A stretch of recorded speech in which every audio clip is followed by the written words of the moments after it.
décision, je dis, si j'allais voir un peu ce qu'il y a de l'autre côté, là, si j'allais voir un peu ce qu'il y a dans le monde, on veut que nos jeunes marchent avec le Seigneur. Qu'est-ce qu'il y a de passionnant dans l'église de Jésus-Christ?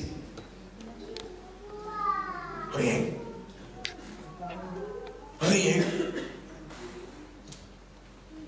Tant qu'on n'a pas fait une relation, tant qu'on n'a pas fait une découverte personnelle de qui est Jésus. Nos jeunes ont besoin de voir la manifestation de la puissance de Dieu. Nos jeunes ont besoin de voir qu'avec Dieu, c'est bien mieux qu'avec le monde. Et vous savez, à 17 ans, je suis allé dans le monde, et puis je suis plus parti du monde. Et j'étais bien, parce que je m'éclatais. Parce que c'était super. Il faut dire les choses comme elles sont. Je m'y amusais. Oh, c'était éphémère, mais je m'y amusais. Et quand je rentrais à l'église, si j'avais le blues en rentrant, je sortais, je voulais me suicider. Alors vite, je repartais dans le monde, c'était beaucoup mieux. C'est terrible de parler comme ça. Mais pourtant, c'est une réalité. Mais le jour où j'ai compris que Dieu était surnaturel, que ce que j'avais vu dans mon enfance, moi et mon épouse, puisqu'on est né dans les églises, que nous avons vu tous les dimanches les gens malades et repartir malades malgré l'imposition des mains, à plus avoir de cheveux.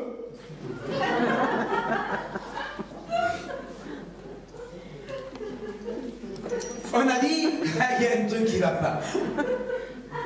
Alors je vais chercher. Dans la parole de Dieu, si l'imposition des mains était faite pour rendre les gens chauves, mais je n'ai pas trouvé.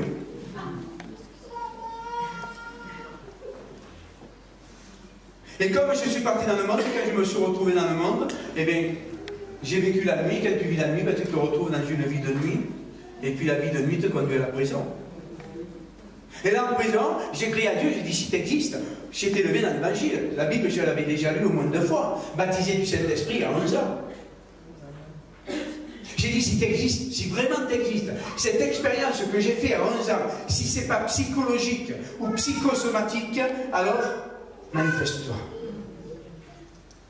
Je n'ai pas demandé libération de prison, j'ai dit change-moi. Et pour Dieu, c'est rien. Change-moi. Mais il y avait une volonté. Est-ce que tu as une volonté d'être changé par Dieu? Parce que le but de ce séminaire est que tu sois changé. Tu sais, mon ami, tu peux venir malade, être guéri, repartir guéri, mais ta vie ne sera pas changée pour autant. Il y aura une partie de ta vie qui sera changée. La maladie sera partie, remplacée par la guérison, mais ta vie n'aura pas changé. Le but, c'est que tous les domaines de ta vie changent. Ta vie physique, ta vie personnelle, ta vie matrimoniale, ta vie financière, ta vie sociale, ta vie spirituelle. Dieu, quand il touche notre vie, il veut toute notre vie. Dites toute ma vie à Dieu. Toute ma vie à Dieu. Encore. Toute ma vie à Dieu. Quand Dieu agit, il agit dans tous les domaines de ma vie. C'est pour ça qu'il veut qu'on lui donne toute notre vie. Pas qu'on lui donne un dimanche matin ou à une réunion et qu'on la reprenne le lendemain. Hein. C'est ce qu'on fait tous. Hein.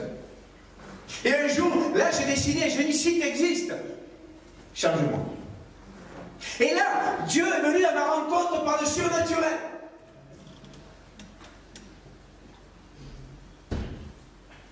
Dans ma cellule, une lumière m'est apparue comme un apôtre Paul, et une voix s'est fait entendre. Il m'a dit, j'ai vu tes larmes, je connais les circonstances, j'ai vu ta repentance, je t'aime et je te pardonne.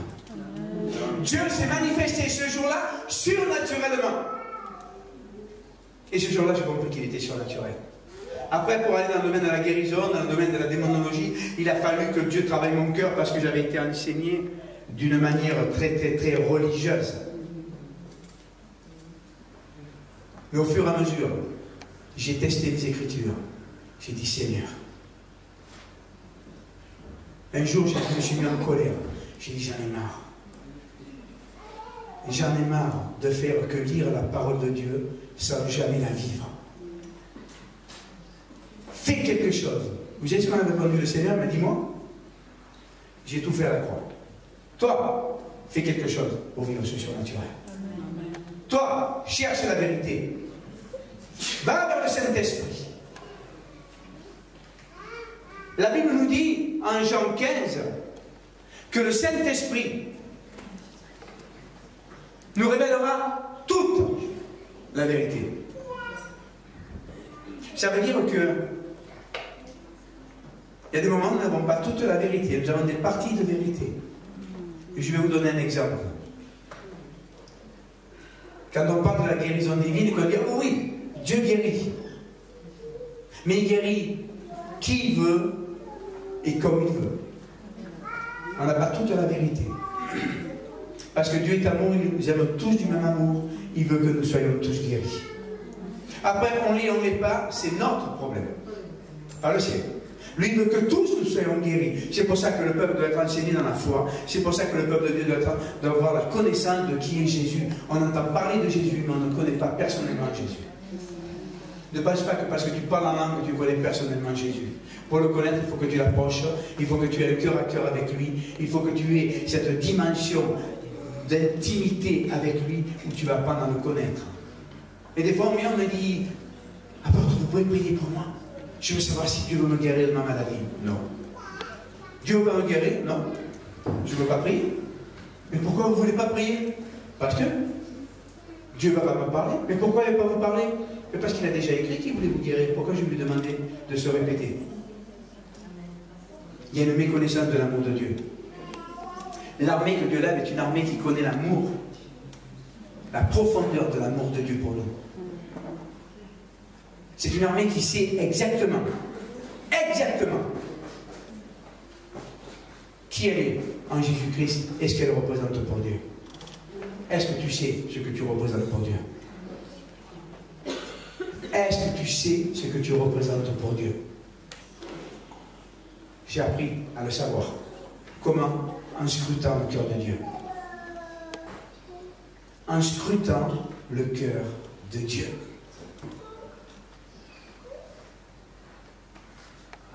La communion, c'est la prière. Qui est d'accord avec moi?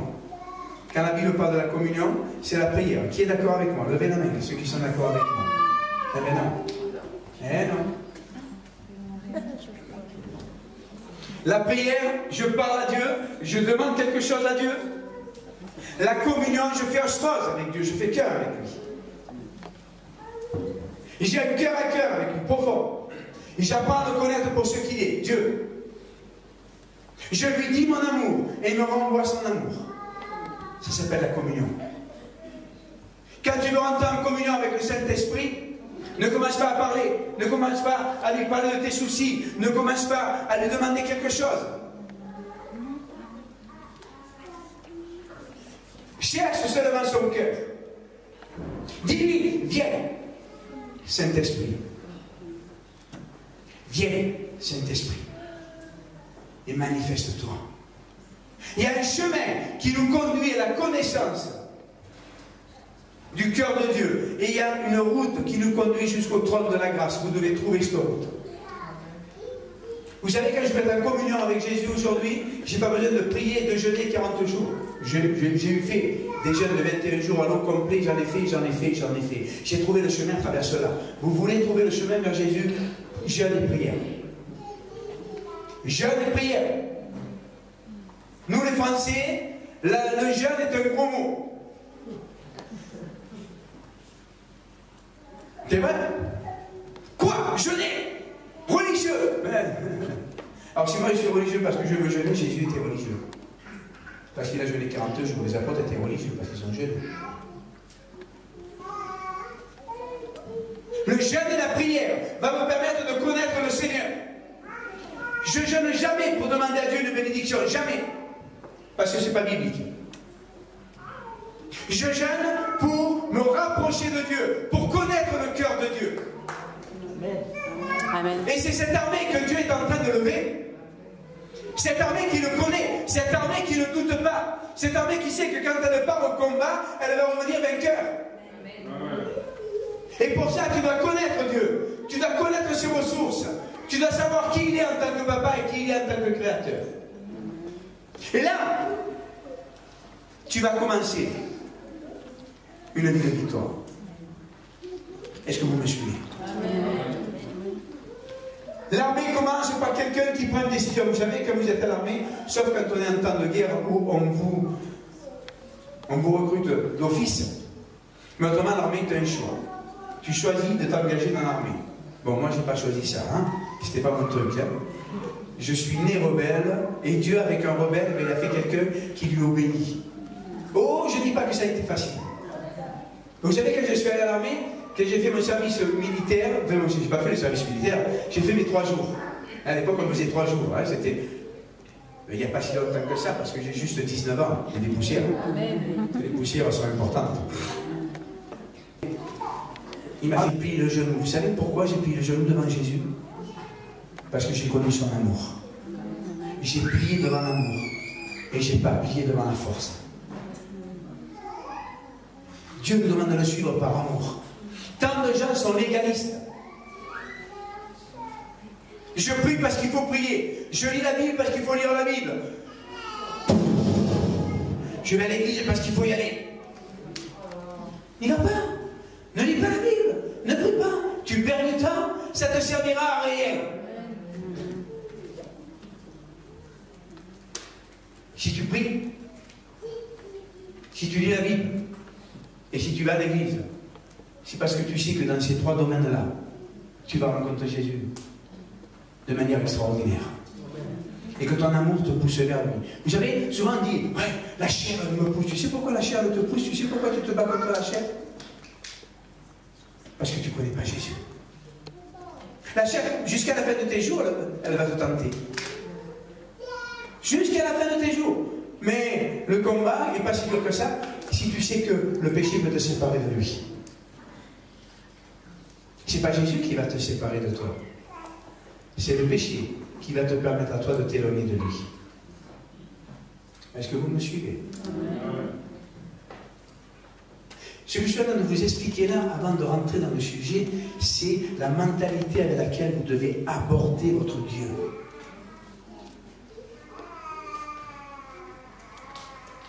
La mentalité avec laquelle vous devez l'aborder.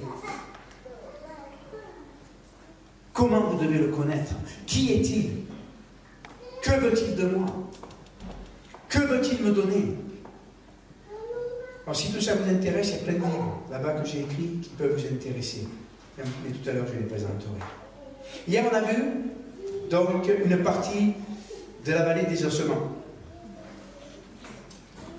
On a vu que Dieu était en train de lever des hommes avec puissance pour changer la mentalité du peuple de Dieu afin de lever une armée. Hein? Ézéchiel, dans le chapitre, il est dit, et l'Éternel me leva avec puissance. Dieu nous lève avec puissance. Il y a 2 domaines là-dedans. Il nous lève avec violence dans la force, où il nous oblige à accomplir certaines choses. Et de l'autre côté, il nous lève avec sa puissance à lui. On a vu que la vallée était remplie d'ossements et que pour pouvoir tomber dans un combat, il faut déjà aller au combat. Donc si tu es dans le cas que tu es un chrétien qui est mort spirituellement, ne culpabilise pas, parce que si tu es mort spirituellement, ça veut dire qu'à un moment donné, tu t'es levé pour te battre et que l'ennemi t'a vaincu par manque de connaissances. Le peuple meurt faute de connaissances. Mais justement, Dieu est en train de relever ce peuple qui est mort faute de connaissances, le relever pour en faire l'armée qu'il a choisi pour ces derniers temps. Que vous le vouliez ou que vous ne le vouliez pas, que vous le croyez, que vous ne le croyez pas, je m'en fous, Jésus revient bientôt. Amen. Après, ne venez pas me demander à moi et me dire, oui, mais est-ce que Jésus revient à telle date? Je m'en fous, je ne sais pas la date et puis ça ne m'intéresse absolument pas. Je veux être prêt quand il va revenir, c'est tout ce qui m'intéresse. Donc chaque jour, je veille sur ce que je suis, je veille sur ma relation avec Dieu. Il vient demain, il vient après-demain, il vient dans 6 mois, il vient dans 1 an, il vient dans 2 ans.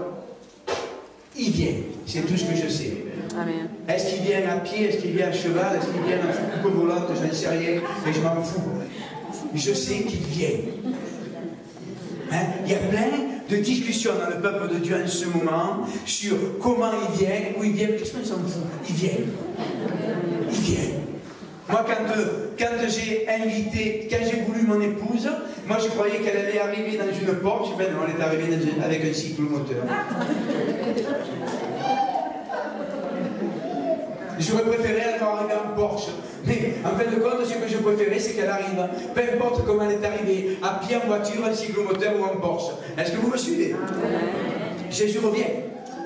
Vous savez, il n'y a pas besoin d'être prophète pour dire ça. Hein. Ce n'est pas le prophète qui vous parle, là. C'est l'homme qui regarde les actualités, c'est l'homme qui connaît les prophéties de la parole de Dieu et qui dit « Oh, oh, tous les signes sont réunis. » Et on est dans la fin des temps, les derniers signes sont en train de se réaliser.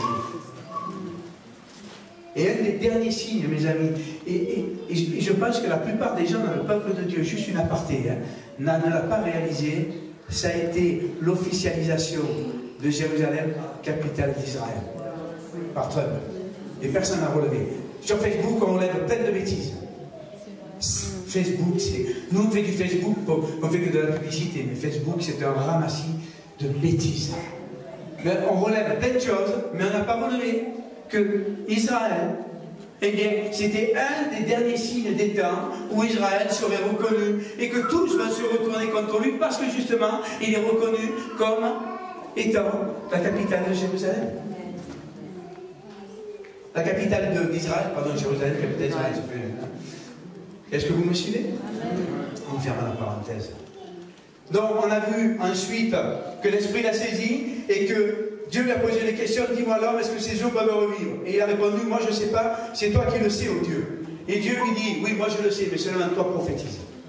Prophétise sur ces eaux. Parle en prophète, dit le texte dans la parole de vie. Parle en prophète. Mais on a vu que nous devions parler en prophète sur l'Église. On reconnaît que l'Église va mal. On reconnaît que l'Église est en bas. On reconnaît que l'Église est poussiéreuse et qu'il faut la dépoussiérer. Mais, si tu le reconnais, quelle solution tu apportes?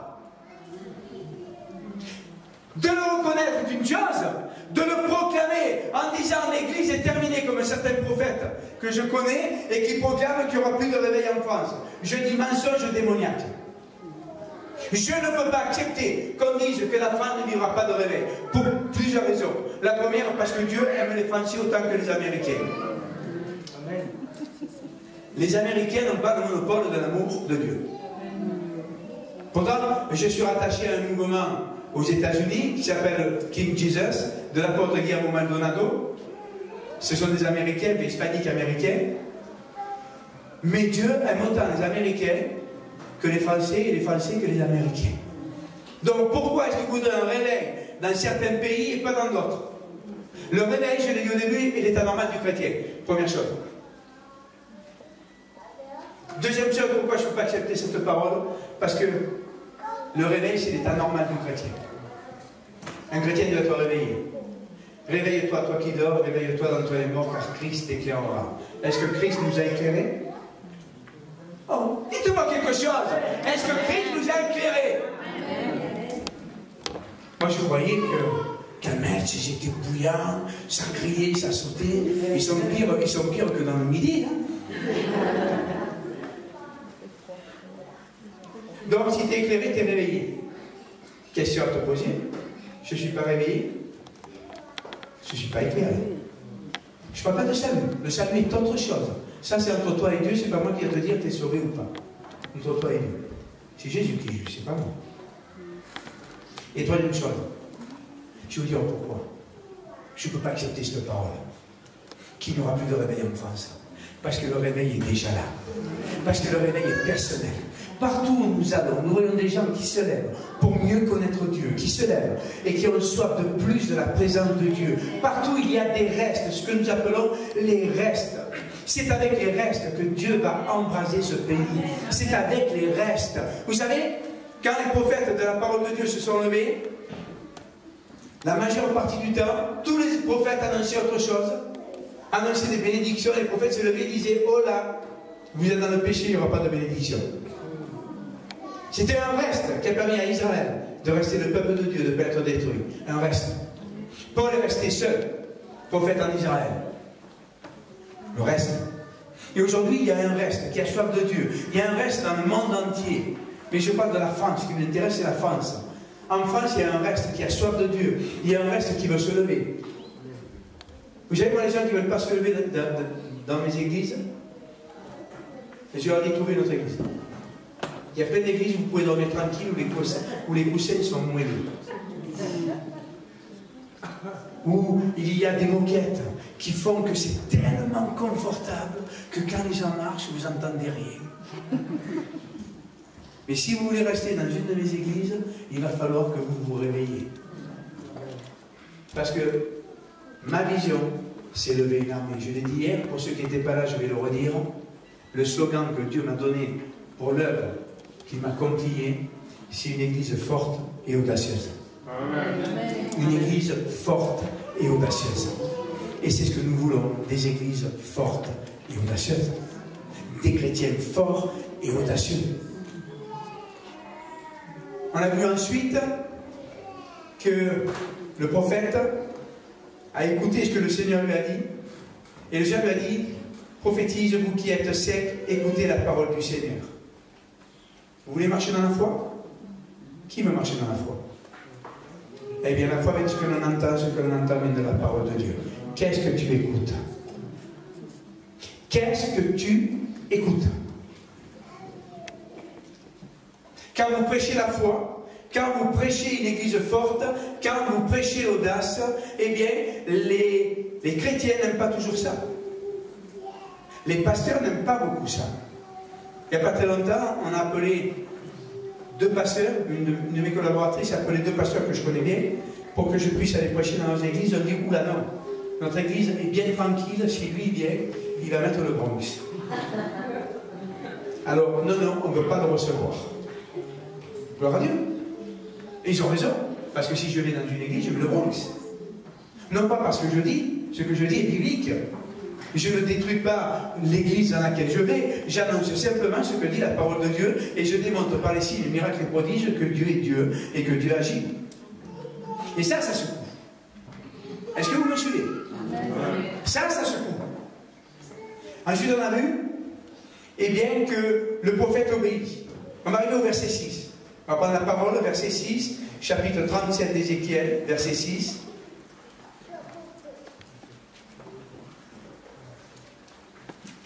Donc le prophète répète ce que Dieu lui a dit.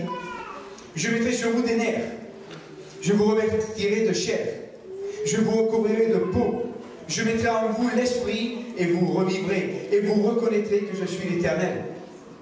Je dis ces paroles de la part du Seigneur comme il me l'a commandé pendant que je parle.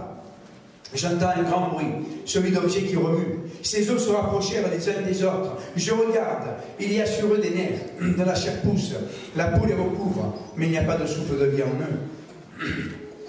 Alors l'Éternel me dit, fils de l'homme, prophétise à l'adresse de l'Esprit.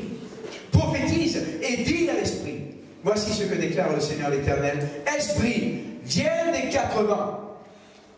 Souffle sur tous ces morts pour qu'ils revivent. Je prophétisais donc comme il me l'avait ordonné. Alors l'Esprit entra en eux et ils reprirent vie. Ils se dressèrent sur leurs pieds. Ce fut une immense armée. On est dans ces temps, mes amis, de dernier réveil où Dieu nous dit prophétise.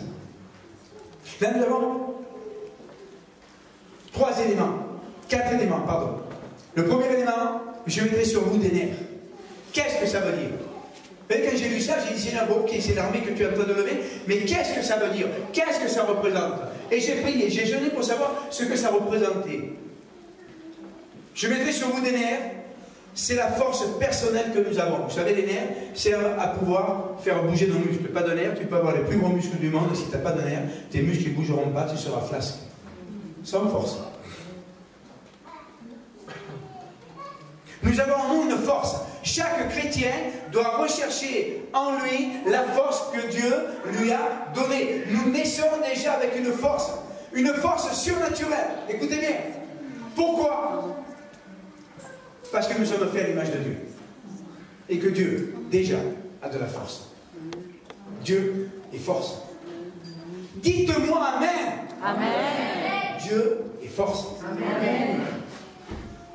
On peut faire un parallèle avec Juge 6,14. On a parlé un peu hier, Gédéon.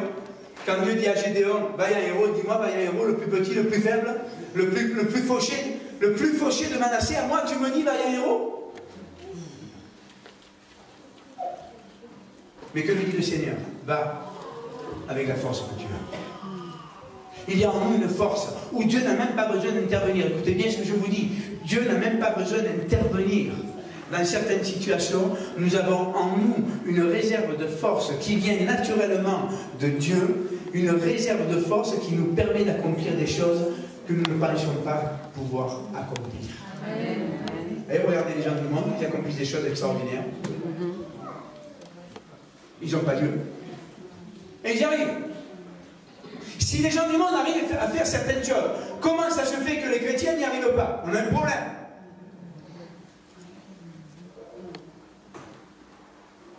Quand nous naissons, nous ne naissons pas chrétiens.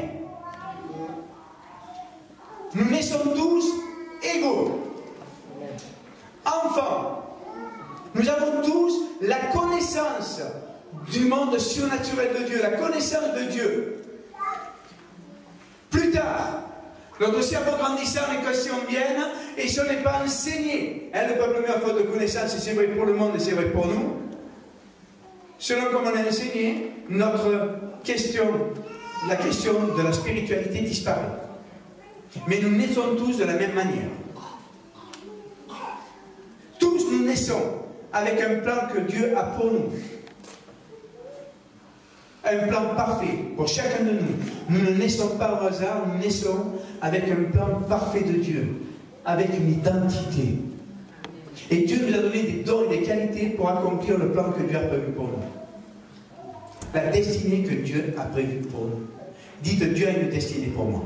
Dieu a une destinée pour moi. Est-ce que vous croyez cela? Il y a en nous cette force. Et c'est cette force qui va nous permettre de grandir spirituellement. Parce que c'est notre volonté qui va faire que nous connaissons plus ou moins Jésus-Christ. Le Saint-Esprit, lui, va nous convaincre de péché et de jugement. Ensuite, une fois que nous sommes sauvés, vous savez, pendant des années, on nous a enseigné que le principal était que nous soyons sauvés. Je ne suis pas du tout d'accord avec ça. C'est le commencement des choses. Il ne peut pas y avoir autre chose tant qu'il n'y a pas de salut. On est bien d'accord. Mais le salut n'est pas une finalité. Le salut est un commencement qui nous permet de voir le royaume de Dieu, qui nous permet d'accéder au royaume de Dieu. C'est une porte. Le salut est la porte qui nous conduit au royaume de Dieu. C'est le commencement des choses. On a dit aux chrétiens, ça y est, tu as été baptisé, tu es sauvé, tu t'assois, c'est bon. Ta vie de chrétien s'arrête là. Non, mes amis, ta vie de chrétien commence là. Elle ne s'arrête pas. Nous allons de victoire en victoire, de gloire en gloire. Tant de chrétiens se sont arrêtés au fait qu'ils ont été sauvés, ils s'assoient dans les églises. Et qu'est-ce qui se passe aujourd'hui? Les églises se vident. Est-ce que ça veut dire que les gens qui quittent les églises n'aiment pas Dieu? Mensonge. Ils aiment Dieu, mais dans l'église, ils ne trouvent plus leur compte. Ils ne trouvent plus les enseignements qui les font avancer, qui les attirent vers Dieu. On doit avoir des enseignements qui nous poussent vers Dieu, qui nous poussent à rechercher Dieu, qui nous poussent à avoir une vie, celle que Dieu a rêvé pour nous. Dieu a un rêve pour toi. Dis, Dieu a un rêve pour moi. Et le rêve de Dieu est parfait. Le rêve de Dieu est merveilleux. Le rêve de Dieu est bénédiction. Mais il faut que nous soyons enseignés dans ces domaines-là pour pouvoir aller dans cette dimension. Mais on nous a enseigné les fondements. L'apôtre Paul le dit à un moment donné. Il dit, mais sortez des fondements. Arrêtez de boire du lait. Commencez à manger une nourriture solide. On a infantilisé les chrétiens. De temps en temps, mon épouse, on va... Là, il y a un moment qu'on n'y est pas allé d'ailleurs. On va dans l'église de notre enfance. Je ne donnerai pas la dénomination. C'est pas intéressant. On est allé dimanche matin écouter pour voir nos amis d'enfance, ils sont là dans cette église. Donc on est allé. On a écouté le pasteur qui enseigne depuis peut-être 50 ans, voire 60. Et j'ai écouté, mais j'ai dit, mais c'est horrible. Mais c'est même pas les fondements. C'est même pas le bas. Ça ne veut rien dire. Et les gens assis sur la chaise disaient, Amen. Au moins ils disaient Amen.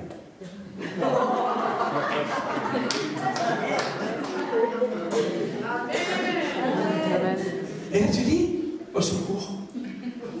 Mais il les prend pour des débiles. Et les gens hochaient la tête comme des gagas. C'était là, tu Tu dis, mais je suis où là? Je suis, je sais pas, je suis à Pantin, je sais pas où je suis.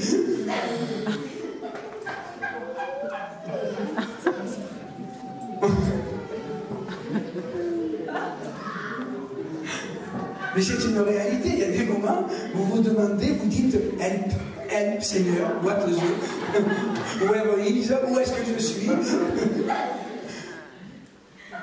Et là, vous écoutez, et les gens vous disent, ah, c'était bien.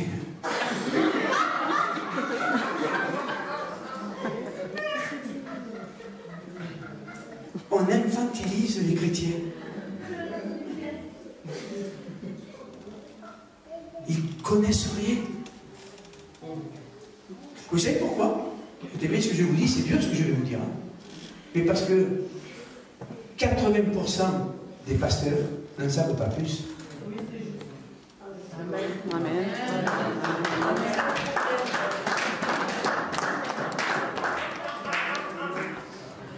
Et c'est pour ça qu'on doit lever une armée de ministères. C'est pour ça qu'on doit former les ministères. Et les ministères vont former les chrétiens. Et vous savez, en France, il y a tout à faire. Il faut repartir à zéro.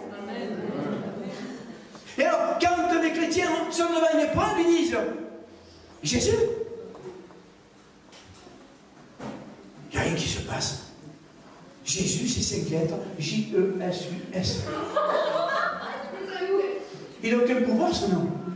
S'il n'est pas donné dans la foi et avec la présence du Saint-Esprit et avec la connaissance de ceux qui le représentent. Alors, est-ce que vous me suivez? Et un jour, Satan m'est apparu dans ma chambre. Quand je me suis levé pour servir Dieu, Satan m'est apparu. Mais apparu physiquement. Il s'est assis sur mon lit. Et quand je l'ai vu, oh, j'ai fait ce qu'on m'a appris. Hein. Au nom de Jésus, sors! Et là, il m'a rayonné. J'ai dit, what the Seigneur, aide, Jésus, qu'est-ce que je fais? Ça marche pas ton truc, ça marche pas. J'ai dit, Jésus, j'ai même dit un chuchotant, Jésus, mais ça marche pas.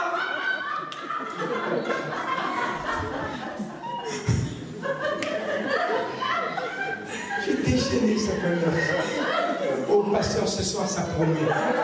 Ce soir, ça va être la promesse.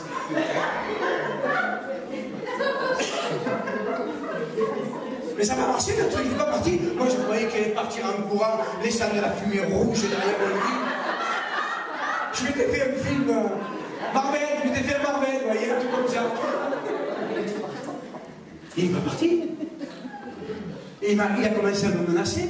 Alors là, j'ai dit, oulala,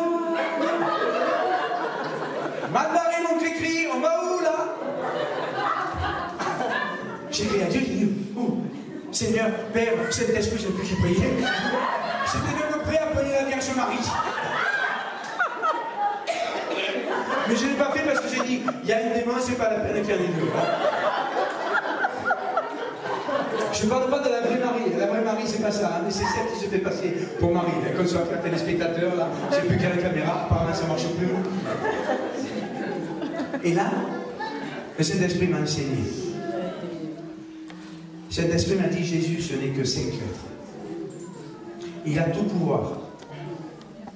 Que si tu le prononces dans la foi, en connaissance de cause, en sachant qu'il est roi des rois, Seigneur des seigneurs, et que tout genou fléchira devant lui. Mais il m'a dit aussi ceci.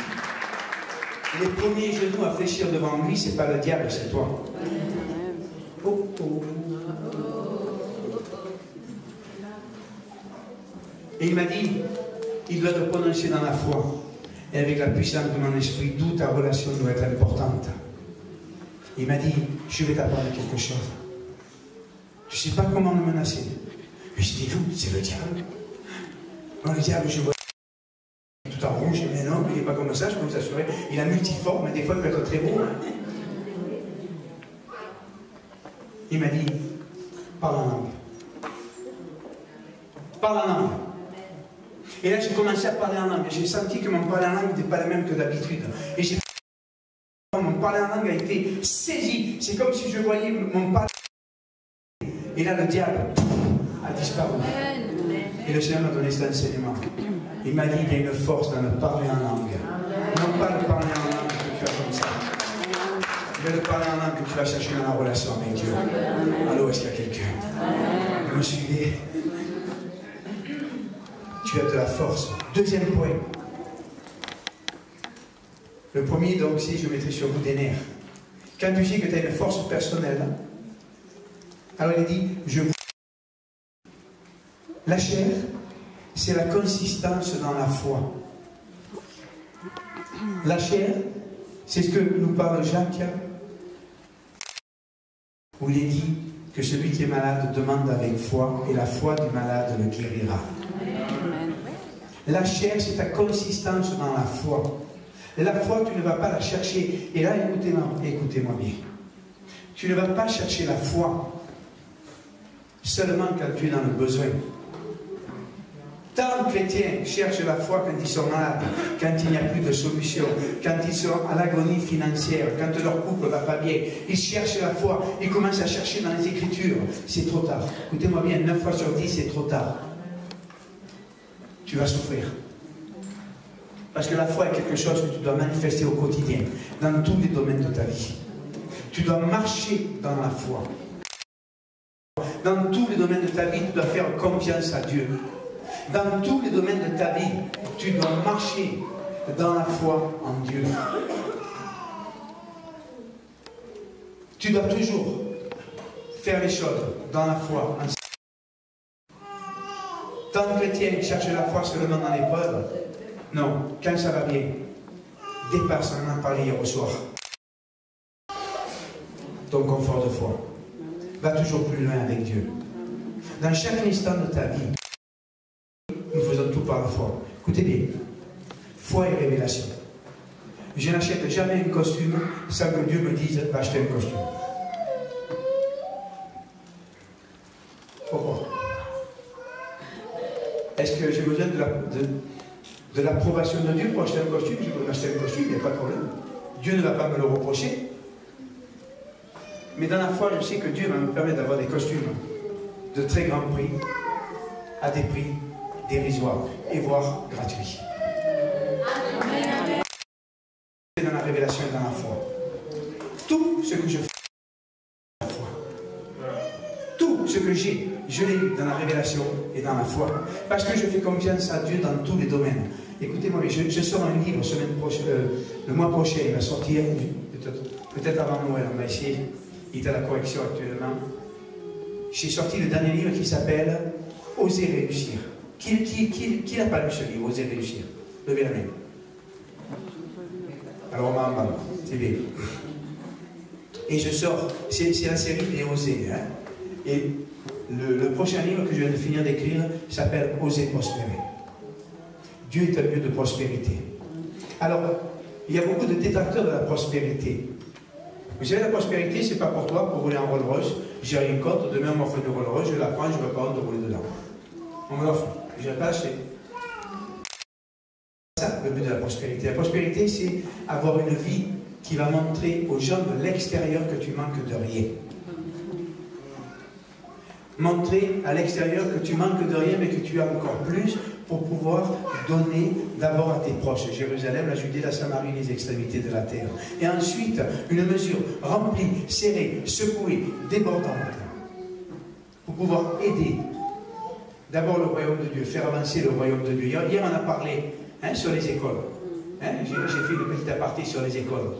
Dans nos écoles, on apprend aux enfants à partir de 4 ans la sexualité, on apprend que l'homosexualité est normale. Vous allez voir que bientôt, on va dire que comment s'appelle ceux qui sont homosexuels? Les hétérosexuels sont anormaux. Hein. Vous allez voir, on va y arriver à ça. On va y arriver. Il y a quelques temps à vous dire que vous n'êtes pas normaux parce que vous êtes hétérosexuels. Mais ce n'est pas que nos enfants entendent ces choses-là. Il va nous falloir de la foi.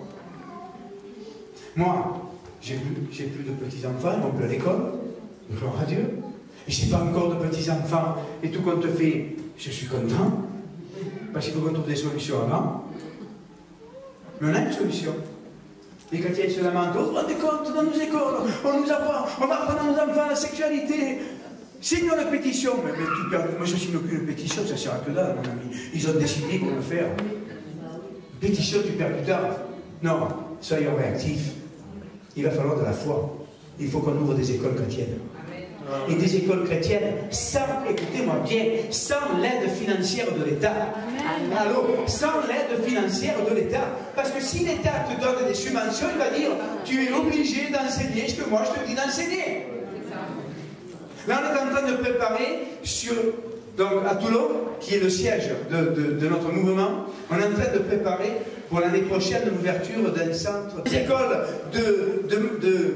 écoles de formation sur les dons, des écoles de formation dans le ministère, des formations sur la prière, des formations dans tout le domaine. Et il faut continuer parce que la spiritualité, c'est ce qui est le plus important. Mais derrière, il faut de l'action. Et l'action ne peut se faire que dans la foi. Si tu n'as pas la foi, tu ne peux pas. Nous, ce qu'on veut mettre en place l'année prochaine, mes amis, ça représente des dizaines de milliers d'euros. Et on va le faire sans l'État français, ni aucun autre État d'ailleurs. On va le faire par mon rémunérateur qui s'appelle l'Éternel désormais. Amen. Amen. Et là, il te faut la foi. Dans tous les domaines, mes amis, demain, tu es chrétien, il va te falloir la foi pour trouver un boulot. Parce que dis-toi bien, tu es marqué du sceau de Dieu. On parle du sceau de la bête, le 666, ça commence à me fatiguer. Si on parlait du sceau de Dieu sur nos vies, on est marqué du sceau de Dieu. Moi, quand j'arrive quelque part, et toi, quand tu arrives quelque part, l'enfer, il voit, il dit, voilà, attention, il est marqué du sceau de Dieu, celui-là. Attention, les gars, attention, attention, attention, attention.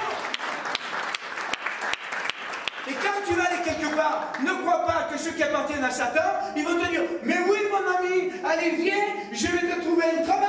Comme ça, tu vas pouvoir évangéliser tout le monde. Tu crois que le diable va faire ça? Il faut qu'on soit un peu conscient, les chrétiennes. On est trop terre à terre. On a laissé le côté spirituel. On est devenus des mystiques.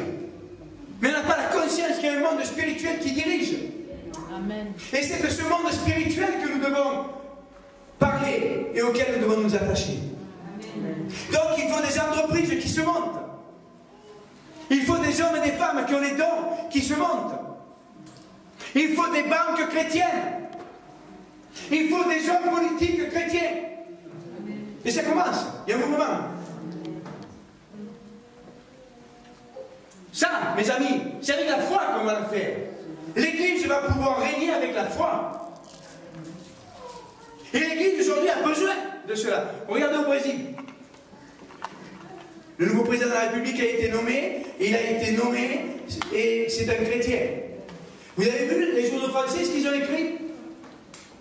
La politique aux mains des évangéliques. Je dis yes. Mais je dis oui. Dites-moi amen. Amen. Je dis oui. Nous devons mettre à la tête de nos pays des hommes qui marchent avec les statuts de Dieu. On doit avoir des maires, on doit avoir des ministres, on doit avoir des préfets, on doit avoir des présidents de la République, des premiers ministres qui sont chrétiens. Amen. Oui, il est possible de faire des affaires. Il est possible de faire de la politique proprement, selon les principes de la parole de Dieu. Joseph, Daniel, c'est possible et nous devons le faire. C'est à ce prix-là que nous pourrons annoncer l'évangile partout. Aujourd'hui, de moins en moins, nous pouvons annoncer l'évangile. Essayez de faire la pub dans un journal. On va vous dire non, monsieur. L'évangile, impossible. Essayez de louer une salle en disant église évangélique. Allez-y.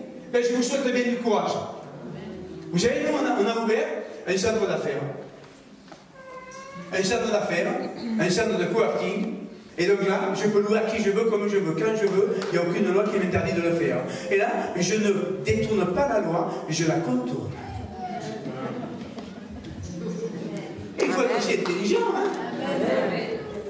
Et donc, on a des églises, et partout nous ouvrons des églises. J'ai le projet d'ouvrir des centres d'affaires, et on ouvre des centres d'affaires, et dans les centres d'affaires, il y a des églises à qui on va louer. On se fait des contrats, et on va louer. Et c'est légal, et c'est pas de la triche, c'est normal. Alors, est-ce qu'il y a quelqu'un? Amen.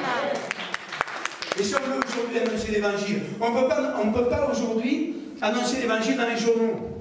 Oh, tout le monde dit, vous vous rendez compte, on n'a plus le droit. Mais arrête de le dire, on le sait, c'est bon. Arrête d'en parler. Qu'est-ce qu'on fait? Ah ben on ne peut pas. Ah bon? Ben moi je dis on peut. Tout est possible à celui qui croit. Amen.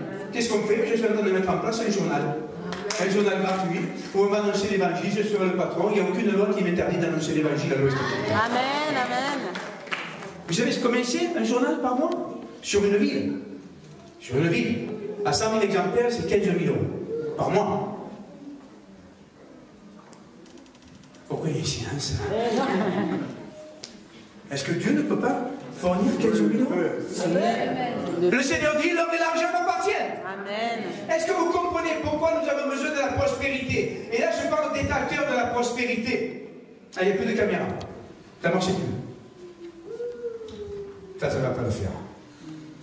Au détracteur de la prospérité, on aurait pu filmer pour le passer après. Mais oui, c'est trop tard. Détracteur de la prospérité, écoutez-moi bien, si vous voulez annoncer l'évangile, il va bien falloir donner de l'argent. Moi, j'avais essayé, vous savez, sans argent de faire. Je vais vous raconter une petite histoire. Il y a quelques années, quand a commencé cette guerre contre les évangéliques, qu'on appelait des sectes, parce qu'on a été, dans les années 90, on a été, on ne va pas dire persécuté, c'est un grand mot. On a été ennuyés, on a été poursuivis, et pas persécutés. On ne peut pas faire de publicité. Alors, je suis allé voir un journal, j'ai calculé, donc je lui ai dit que je voulais d'abord une quart de page tous les 3 mois. Il m'a fait un prix. Et puis j'ai un tout compte fait, je n'ai pas de demi-page tous les 3 mois. Il m'a fait un autre prix plus intéressant. Et puis je suis arrivé à dire, ben non, tout compte fait, je vais faire 2 pages. Une double page en quadrichronie tous les mois. Tous les mois? Oui. Et puis non, j'ai dit, non, tout compte fait, je vais faire 2 fois par mois. 2 fois par mois, faites-moi le prix. Et il m'a fait le prix, c'est descendu. J'ai dit, allez, on peut faire le contrat. Il m'a dit, c'est pour annoncer quoi? L'évangile. Oh! Oh! Il me dit. On ne peut pas. La loi interdit. Et, chrétiens, soyez au courant des lois. Non, la loi n'interdit pas. La loi préconise de ne pas le faire.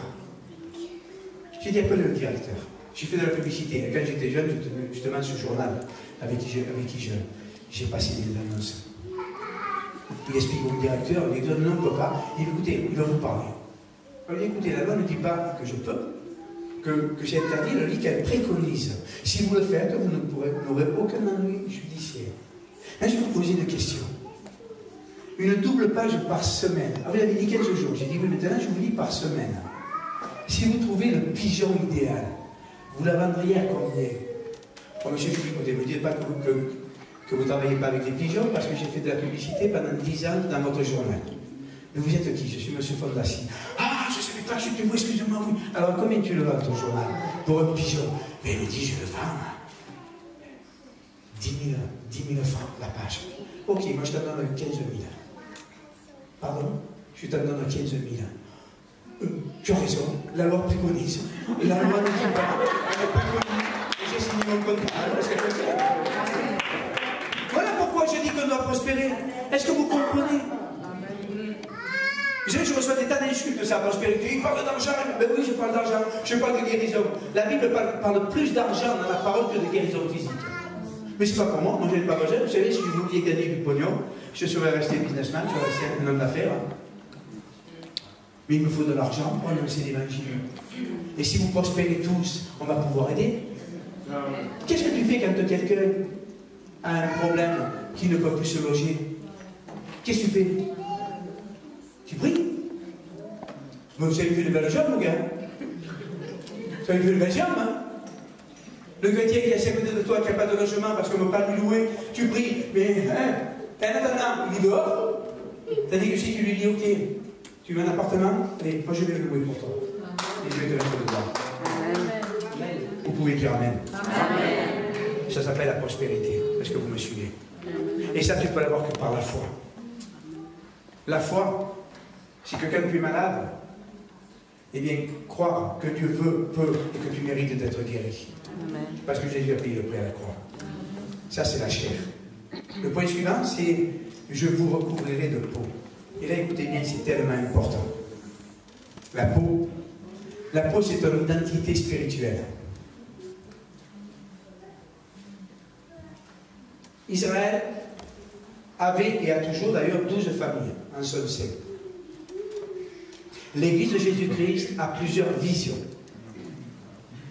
Toutes les visions, écoutez-moi bien, toutes les visions sont bonnes à partir du moment où Jésus est le centre.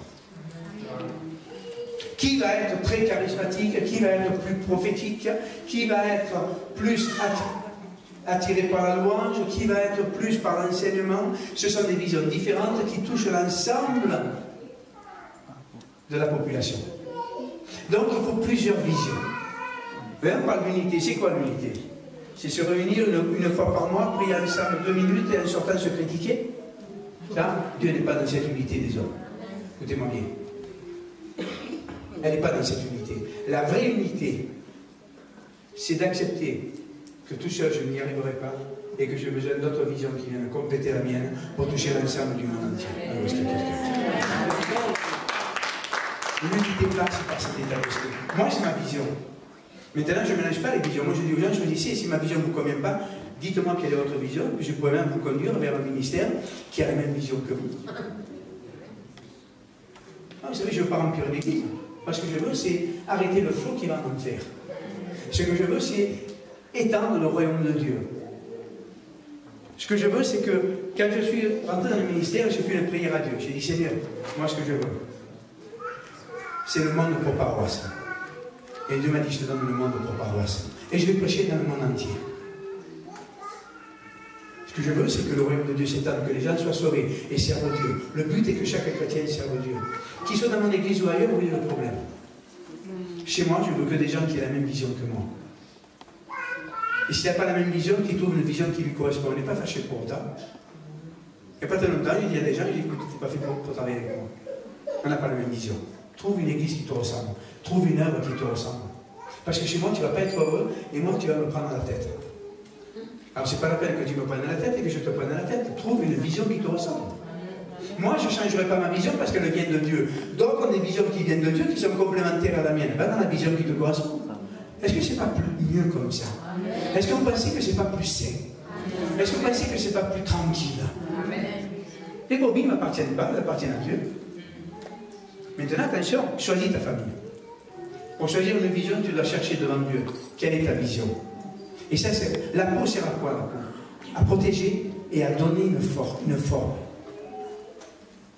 Tu dois avoir une forme spirituelle. Et tu dois être protégé par la famille spirituelle dans laquelle tu es rentré. Et quand tu rentres dans une famille spirituelle, et moi j'ai laissé les gens réfléchir. Les gens s'engagent, je leur donne 3 mois. Au bout de 3 mois, si je vois qu'ils ne sont pas sûrs, je dis, je donne encore 3 mois. Si elles étaient toutes comme mon épouse, ce serait merveilleux. C'est une déclaration d'amour, ma biche. Trouvez votre vision. Critiquez pas les autres, mais ne mélangez pas les visions. Vous avez 3 sortes de vin. Je l'ai dit hier, je vais le redire aujourd'hui, c'est important. Vous avez le rouge, le rosé et le blanc. Vous avez d'excellents rouges. Bon, selon les goûts qui aiment le Bourgogne, qui aiment le Bordeaux, qui aiment les vins de la Loire. Chacun son goût. Il y a de très bons vins rouges. Et puis vous avez de merveilleux rosés. Bon, le meilleur là, c'est pas Bourgogne, c'est pas Bordeaux, il n'y en a qu'un, c'est la Provence. C'est chez nous. On est les rois de rosé. Et puis vous avez des blancs extraordinaires que vous trouvez en Alsace, que vous trouvez dans d'autres pays, dans la région ici, etc. Tu bois du rouge, il est bon. Tu bois du rosé, il est excellent. Tu bois du blanc, il est merveilleux. Mais si tu commences à boire un verre de rouge, un verre de rosé, un verre de blanc, qu'est-ce qui va se passer? Tu vas être malade. Si tu mélanges les vins entre eux et que tu le bois, il est infect, il n'y a pas de goût. C'est pareil pour les visions. Tu ne peux pas mélanger les visions. Quand tu épouses une famille spirituelle, parce qu'elle correspond à ta vision, parce qu'elle correspond à ton attente, non pas parce que tu ne sais plus où aller, parce qu'elle correspond à ton attente, tu ne peux pas mélanger les visions avec les autres. Ce n'est pas que les visions des autres sont mauvaises, mais c'est que tu ne peux pas les mélanger, parce que ça va devenir du vinaigre. Est-ce que vous me suivez? Est-ce que vous comprenez ce que je vous dis? Cherchez votre vision, et quand vous l'avez trouvée, ne la mélangez pas. Ne la mélangez pas. Moi, je demande aux gens de chez moi de prêcher ce que moi j'enseigne. Tous les ministères que nous avons, ils prêchent selon ma vision. Je ne leur permets pas de prêcher selon la vision d'un autre. Parce que même si la vision de l'autre est bonne, ce n'est pas ma vision. Et donc ils vont mélanger et les gens vont être dans la confusion. je vais prendre un exemple.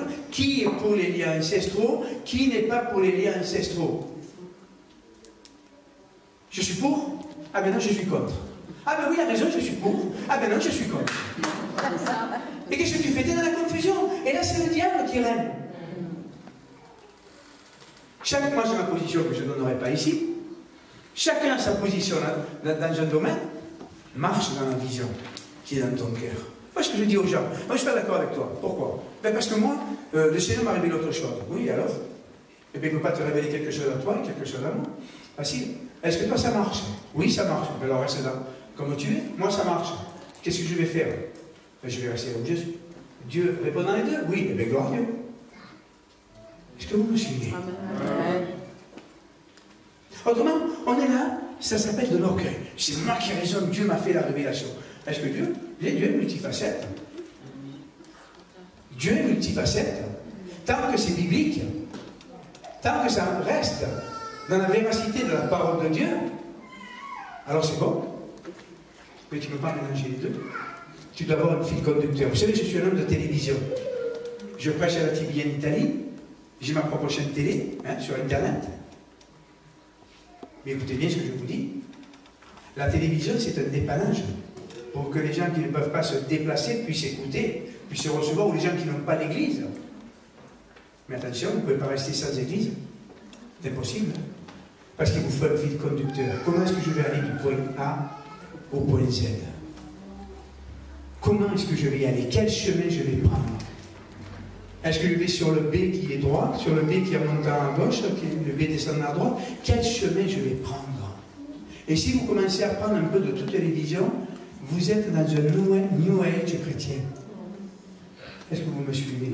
Parce que vous n'avez pas de détermination. Celui qui fait les choses sans conviction. Comment dit? Conviction. Sans conviction. J'avais tout du temps de me parler là. Si vous faites des choses sans conviction, vous péchez. Moi, ce que j'enseigne, moi je dis que Dieu guérit tout le monde. Parce que j'ai la conviction, parce que je l'ai vu. Si quelqu'un ne croit pas à la guérison divine, il ne plaira pas pour les malades. Donc, ce qui croit se réalisera. Par obligation. Et d'ailleurs, si tu connais le cœur de Dieu, tu sais que là, il y a des domaines, je peux ce domaine-là, mais il y a des domaines comme celui-là, où on ne peut pas passer outre. Dieu est amour. Dites Dieu est amour. Dieu est amour. Est-ce que vous me suivez? Amen. Et quand tu es dans ta vision, dans tes convictions, alors tu vas être heureux. Moi, je sais que les gens que nous formons, nous les enseignons. Vous savez, un nouveau converti qui arrive à l'église, il passe par 3 écoles bibliques. La première, le chemin de Jésus, qui est l'école des jeunes convertis. Le deuxième, c'est le chrétien affirmé, devenir un combattant. Le troisième, c'est la préparation au ministère. Ça, c'est les 3 obligatoires. Après, ceux qui sont appelés dans un ministère spécifique, ils passent par la 4e formation, qui est le ministère. Formation au ministère. Et après, quand ils sont dans le ministère, c'est le développement du ministère. Donc, on a toute une panoplie d'écoles bibliques. Parce que les chrétiens doivent être enseignés. Mais enseignés dans une vision. Tu ne peux pas être un peu charismatique, un peu anti-charismatique. Je connais une dénomination que je ne nommerai pas. À la tête, vous avez des charismatiques et des non-charismatiques. C'est le Bronx dans l'église. Vous êtes dans une église. On parle en langue, dans notre église, on dit c'est démoniaque. Un problème. Tu crois ou tu ne crois pas? Est-ce que vous me suivez? Tu ne peux pas dire je suis chrétien évangélique, je crois la parole de Dieu, en même temps dire je suis chrétien catholique et je prie les saints et m'avoue. C'est pas possible. Fais un choix. Quelle est ta conviction? Je ne crois pas quelle est ta tradition. Quelle est ta conviction? Qu'est-ce qui a fonctionné chez toi? Vous savez, ma vision, je l'ai tirée de mes expériences et de ma relation avec Dieu. Quand Dieu me disait quelque chose, avant de dire c'est Dieu qui m'a parlé, j'essayais. Ça marchait, je prenais. Ça ne marchait pas, je disais je me suis trompé, c'est moi qui me suis parlé. Amen. Et tout ce que j'enseigne, je le vis, je l'enseigne par conviction parce que je l'ai vécu, je le vis encore et je l'enseigne aux autres. Maintenant, il y a des domaines dans lesquels vous ne m'entendrez jamais prêcher. Par exemple, vous ne m'entendrez jamais prêcher sur l'Apocalypse. J'ai mes convictions sur l'Apocalypse, mais que je ne prêche pas parce que c'est tellement compliqué. Je laisse ça à des spécialistes là-dedans, moi je n'ai pas chose à faire. Vous ne m'entendrez jamais prêcher sur la démonologie. Moi ça ne m'intéresse pas. Moi, ce qui m'intéresse, si je trouve un démon, je le chasse et puis au revoir et merci. C'est ce que m'a dit la parole de Dieu, chasser les démons. Mais je ne suis pas là pour faire des séminaires sur la démonologie. On a fait ici un séminaire sur la délivrance. Ce n'est pas un séminaire qu'on attendait sur la délivrance. Hein. On n'a pas commencé à exciter les gens, à se mettre à hurler. On a enseigné comment résister au diable et dire au démon, allez, fous le camp d'ici, t'as rien à foutre chez moi. Est-ce que vous me suivez? Amen. Il y a des domaines comme ça où les gens s'amusent et je dis stop. Là, ça ne marche pas, parce qu'on excite les gens, on amène les gens à un déséquilibre spirituel et leur vie ne change pas. Quand vous allez dans certains séminaires de démonologie, hein, vous voyez, vous y allez une année, vous avez les mêmes qui sont en train de hurler des patins, de baver, en train de rôter, en train de vomir, je vous en passe les meilleurs, hein, et vous revenez l'année d'après, c'est toujours les mêmes qui sont en train de faire le même cinéma. J'ai un problème. Ça marche l'évangile ou ça ne marche pas? Si ça marche, on le fait. Ça ne marche pas, arrête. Alors, la foi fonctionne. Maintenant, la foi, moi, parce que je dis, dernièrement, j'ai enseigné mon équipe dans un domaine de la foi spécifique, que moi je vis. Je dis, attention, je vous enseigne maintenant, mais n'essayez pas de le vivre comme moi je le vis. Grandissez dans la foi. Demain, vous êtes malade. N'arrêtez pas vos médicaments, parce que vous avez entendu un prédicateur, même si c'est moi, ou même si c'était le plus grand prédicateur du monde, dire, vous avez la foi, et si vous avez la foi, bien Dieu va vous guérir, jetez vos médicaments. Ça, vous m'entendez jamais le dire, c'est un truc que je ne dis pas, la foi est personnelle. Hein. Mais marche en fonction de ta dimension de foi. Équilibre, vous savez, la parole de Dieu est équilibrée. Et on a confondu équilibré et sagesse humaine. Équilibré ne veut pas dire que Dieu n'agit pas. Équilibré veut dire que tu vas, toi, te saisir de choses en fonction de ta spiritualité. Hein? Je veux que tu prospères et que tu sois en bonne santé comme prospère ton âme. Et au fur et à mesure que ton âme prospère, que tu grandis spirituellement, eh bien tu vas atteindre des niveaux dans la foi, tu vas atteindre des niveaux dans la bénédiction que tu ne pouvais pas atteindre avant. Est-ce que c'est clair? Amen. Amen. Et c'est comme ça que nous devons marcher. Et ça, c'est l'armée que Dieu est en train de lever. La foi est ce domaine important. Le dernier point qu'il y a ensuite, une fois que tu as passé tout ça, eh bien, il dit, je mettrai en vous l'esprit et vous revivrez. Et vous reconnaîtrez que je suis l'Éternel. Vous voyez un peu plus loin, il dit, j'ai prophétisé, les os se sont rassemblés, la chair a poussé, les nerfs ont poussé, la peau les a recouverts, mais ils étaient sans vie. Ça, c'est l'image du chrétien. Tu peux avoir la vision, tu peux avoir la conviction, tu peux avoir ta force personnelle, tu peux avoir la connaissance, mais si tu n'as pas l'Esprit de Dieu en toi, tu es dans la mort. La lettre tue et l'esprit vivifie. C'est pas parce que tu connais la parole de Dieu que pour autant tu es un élément, comment je pourrais dire ça? Tu es un distributeur de vie, j'aime bien ce terme. On est des distributeurs de vie, dites distributeurs de vie. Distributeurs de vie. Est-ce qu'on trouve la vie dans nos églises? Est-ce qu'on trouve la vie à travers un chrétien? Est-ce qu'on les trouve? Tant que tu n'as pas l'esprit en toi. Et là, mes amis, écoutez-moi bien, on a galvaudé la parole de Dieu. On nous a dit que dès qu'on était baptisé, eh bien Jésus vivait en nous, le Saint-Esprit vivait en nous, le Père vivait en nous. Je suis désolé de vous l'apprendre, mais c'est faux. Dans notre esprit, le Saint-Esprit vit dans mon moi éternel. Ça, c'est ce qui fait que je serai sauvé. Mais dans mon âme et dans mon corps, il faut que je veuille que le Saint-Esprit prenne position. Le Seigneur dit, si vous demeurez en moi et que mes paroles demeurent en vous, tout ce que vous demanderez, je vous l'accorderai.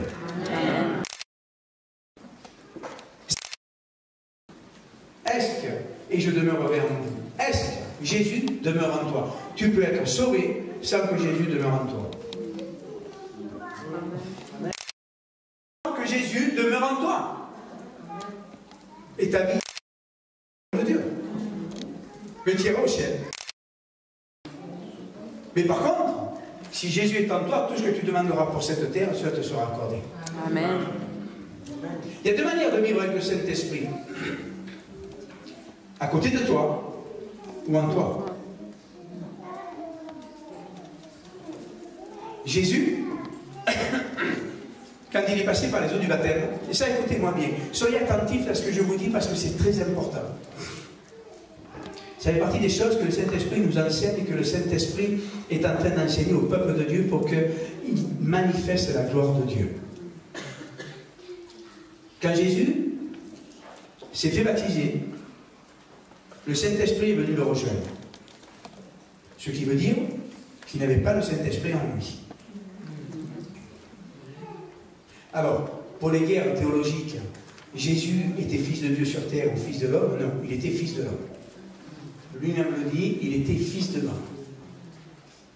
Pas sa volonté. Il a décidé de se dépouiller de tous ses attributs divins pour venir vivre ce que les hommes vivaient afin de vaincre Satan. Le Saint-Esprit est venu le rejoindre. Il est dit, il est venu sous la forme d'une colonne. Donc il est d'abord venu sur lui. Hein, la colonne n'est pas entrée en lui. Il est venu sur lui. Le verset d'après, il est dit que Jésus fut amené dans le désert par le Saint-Esprit, rempli de la présence du Saint-Esprit. Rempli d'Esprit Saint, il partit dans le désert. Il était sur lui, sur la forme d'une colombe, et ensuite il est venu en lui. Tu te convertis, le Saint-Esprit vient sur toi. Ensuite, tu dois lui permettre de vivre en toi. Comment? Par la relation personnelle, par la connaissance de la parole de Dieu, par une vie consacrée et sanctifiée. Les chrétiens sont appelés à être consacrés et vivre dans la sanctification. Pas dans la perfection, on est tous imparfaits, c'est là qu'intervient la grâce. Mais il y a un troisième niveau. Et le troisième niveau, mes amis, c'est quand il sortit du désert après avoir résisté au diable, il est sorti revêtu de la puissance de Dieu.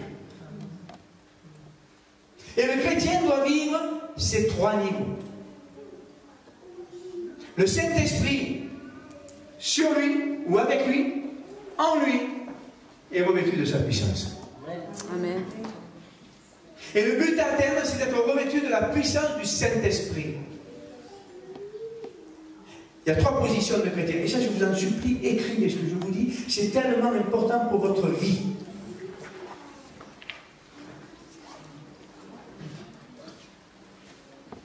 Il y a trois niveaux de chrétiens. Et pour faire partie de l'armée de Dieu, il faut le savoir. Premièrement, serviteur. Jean 13, 13. Vous m'appelez maître et vous faites bien car je le suis.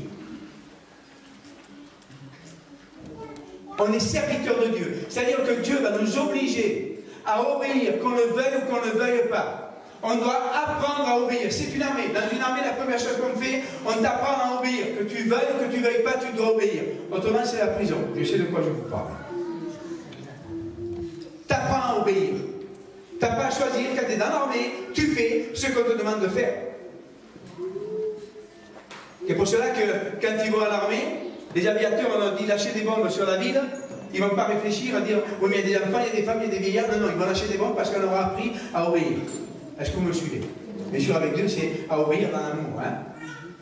Si demain, Dieu vient vous dire va tuer tous ceux qui ne sont pas de ton église, allez voir un ministère et commencez à faire la délivrance. C'est un petit problème. Hein? Deuxième passage, Jean 15, 15. Deuxième niveau du chrétien, Jean 15, 15. Je ne vous appelle plus serviteur, mais je vous appelle ami. Qu'est-ce que c'est un ami? Un ami, c'est quelqu'un à qui tu peux tout confier. Même ce que tu n'oses pas confier à ta femme, par peur de la blesser, ou à ton mari par peur de le blesser, tu vas le confier à ton ami qui va te comprendre et qui va te conseiller. Amen. On doit arriver avec Jésus à être amis, à tout lui confier. Et ensuite, être comme Moïse. Dieu se confie à Moïse. Est-ce que vous saviez que Dieu se confie à Moïse? Dieu venait voir Moïse et puis un jour il lui dit, c'est un exemple, ça a dû arriver plusieurs fois certainement, il lui dit, j'en ai marre, écoute-moi bien Moïse, je vais tuer tout ce peuple, je ne le supporte plus. Faut que je le comprenne à ce moment-là. Quand j'étais pasteur d'église, il y a des moments où je me sentais dans la peau de Dieu.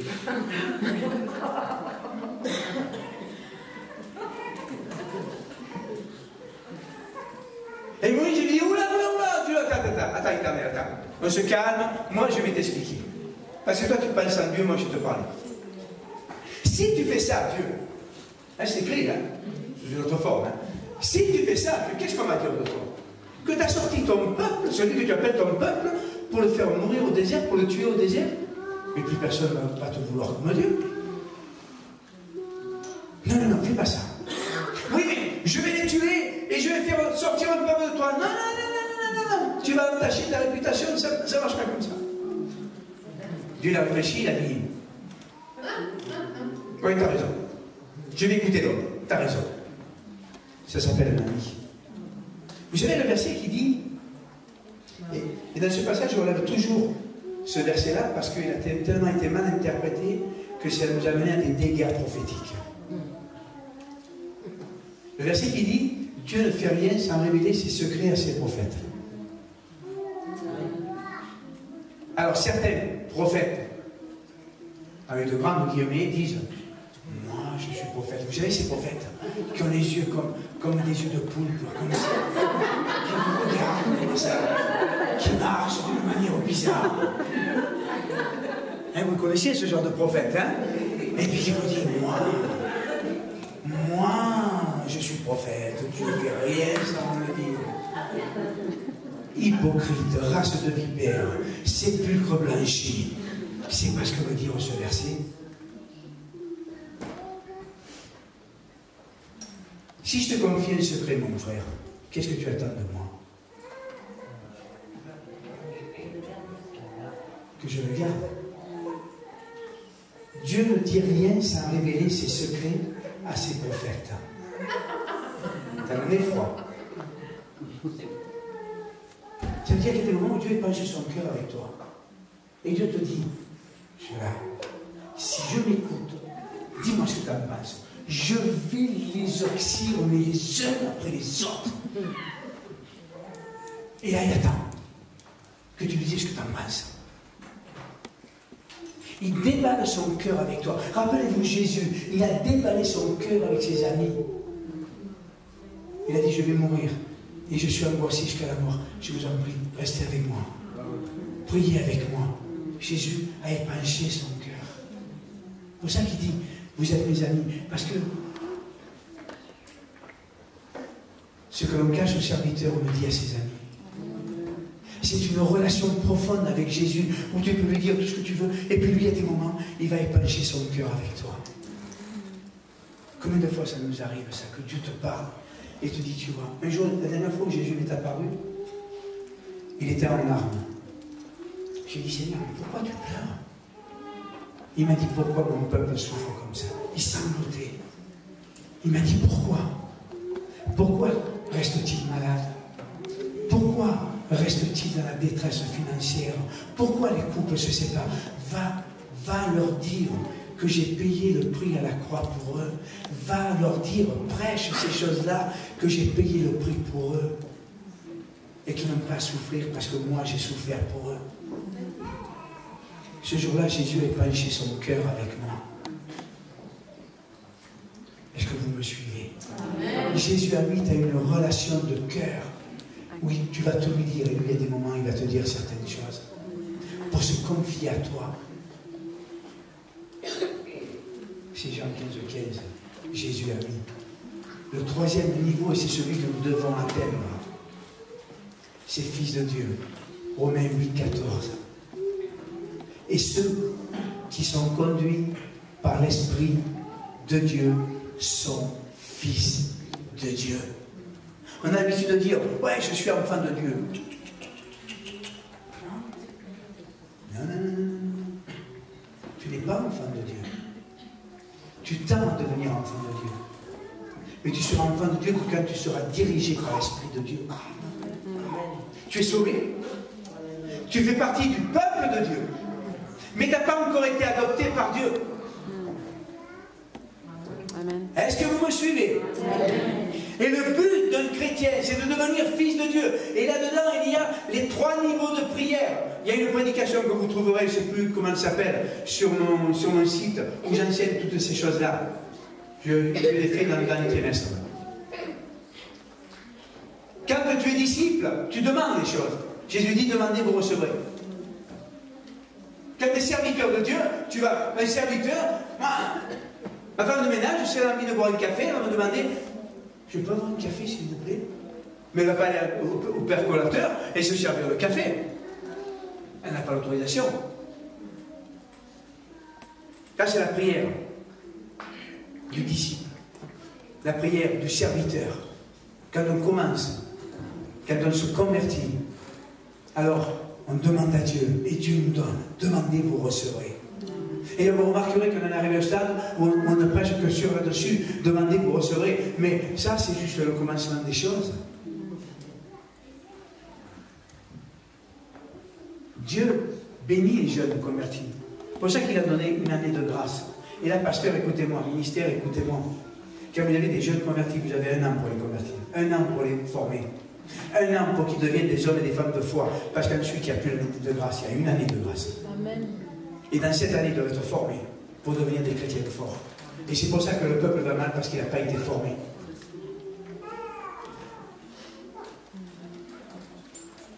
Quand tu es ami, tu n'es pas héritier. Tu as un ami, mais quand tu vas mourir, il ne va pas hériter de ta fortune, c'est tes enfants qui vont hériter. Vous êtes d'accord avec moi? Quand tu es ami de Jésus, tu vas prier, tu vas prendre autorité sur certaines choses que t'a donné, dont t'a donné le pouvoir Jésus. Tu vas prier sur certaines choses, tu vas avoir une autorité sur certaines choses, mais tu n'es pas héritier. Tu vas prendre en fonction des promesses de la parole de Dieu. Ta prière va s'appuyer sur les promesses de la parole de Dieu. Mais le troisième, le fils. Moi, mes enfants, quand ils viennent à la maison, l'aîné, il a 38 ans aujourd'hui. Il ne me demande pas l'autorisation de venir. Il ne me demande pas l'autorisation de se servir dans le frigo. Il ne me demande pas l'autorisation de venir coucher à la maison. Il est chez lui. Parce qu'il est mon fils. Il est mon héritier.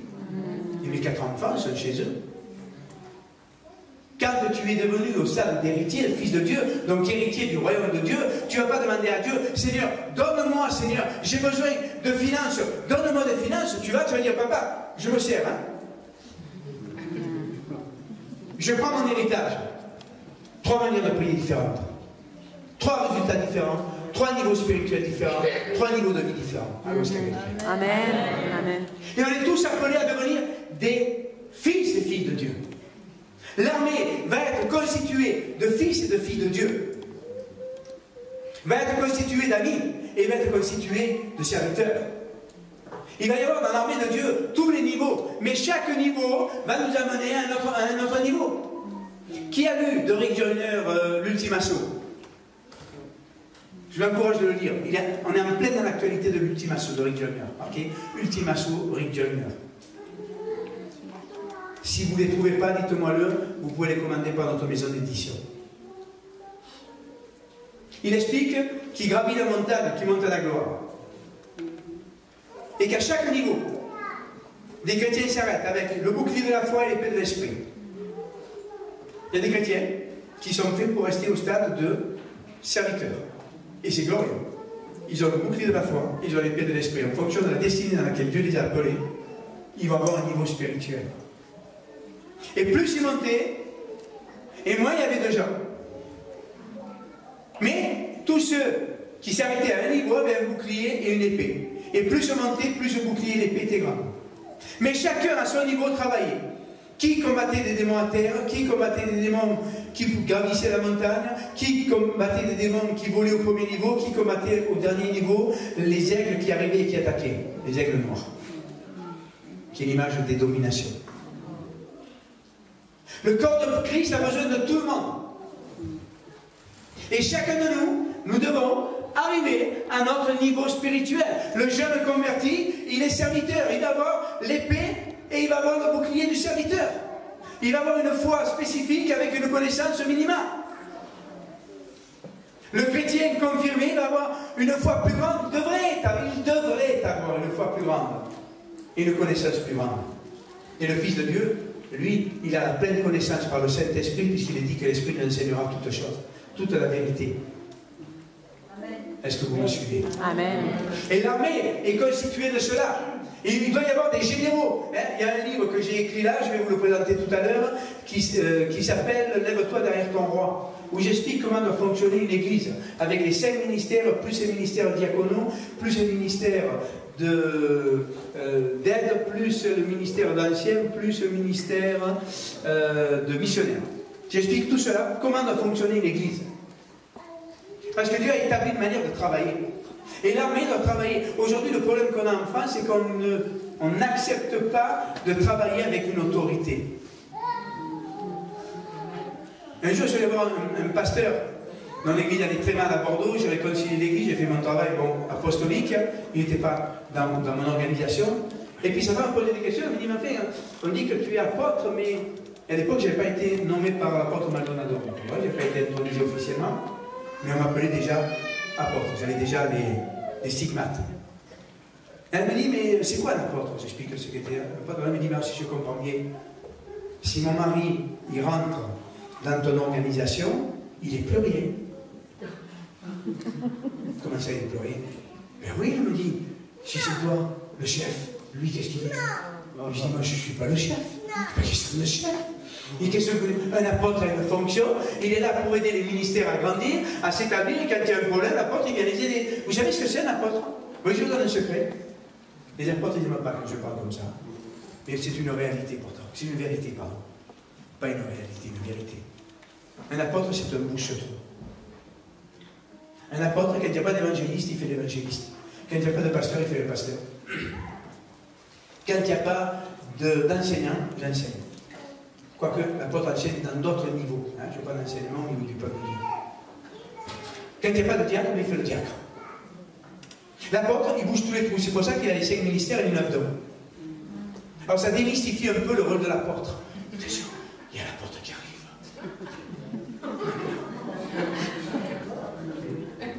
Non, non. L'apôtre, c'est l'apôtre qui est là. L'apôtre, c'est un bouche-trou. Et l'apôtre tout seul, il ne peut rien faire. L'apôtre, si tu travailles seul, tu n'as pas d'équipe, tu ne tireras pas le. Moi, j'ai 51 ou 52 responsables dans mon équipe. Et chacun a des fonctions. Qui tient une église, qui fait ceci, qui fait cela, dans le spirituel et dans le matériel, et dans le diaconat. Est-ce que vous me comprenez? L'église doit travailler en uniformité, selon les principes de la parole de Dieu.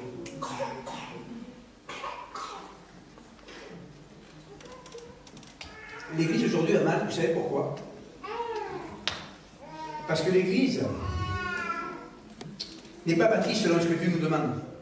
Les pasteurs sont importants. J'ai été pasteur, Dieu m'a libéré. Que c'est compliqué, pasteur. Tu as toujours une brebis qui a mal quelque part.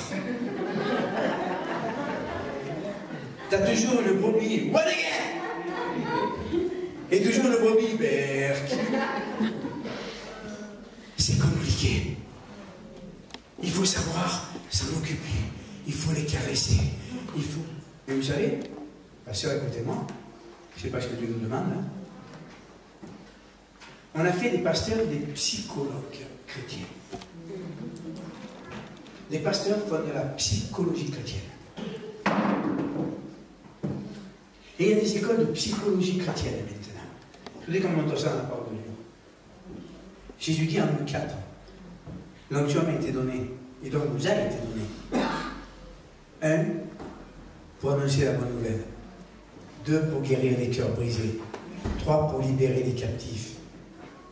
4, pour rendre libres les opprimés. Pour rendre la vue aux aveugles. C'est l'onction qui fait ça. Alors, on a compensé le manque d'onction par la connaissance psychologique. On avait un membre de notre famille qui était le plus grand professeur psychiatrique, un des plus grands au monde, et le numéro 1 en France. C'est lui qui a inventé les soins psychiatriques par la médicamentation. Et un soir, quand on buvait l'apéritif, on parlait, et il me dit, tu vois, il dit, chez vous les chrétiens, il y a un truc que je ne comprends pas. Vous faites de la psychologie. Il ne parlait pas de moi, hein, mais il parlait de ce qu'il avait entendu. Et nous, est-ce que tu sais comment on est rentré dans la psychologie, dans la psychiatrie? Je dis non. Il me dit, en allant chercher dans divers textes spirituels les techniques. Et vous revenez à la copie que nous avons fait. Vous ne croyez pas que vous avez un problème? Ce jour-là, j'ai dit, mais il a raison. Mais il a raison. Et je n'étais pas d'accord avec ce système-là, mais je n'arrivais pas à mettre un mot.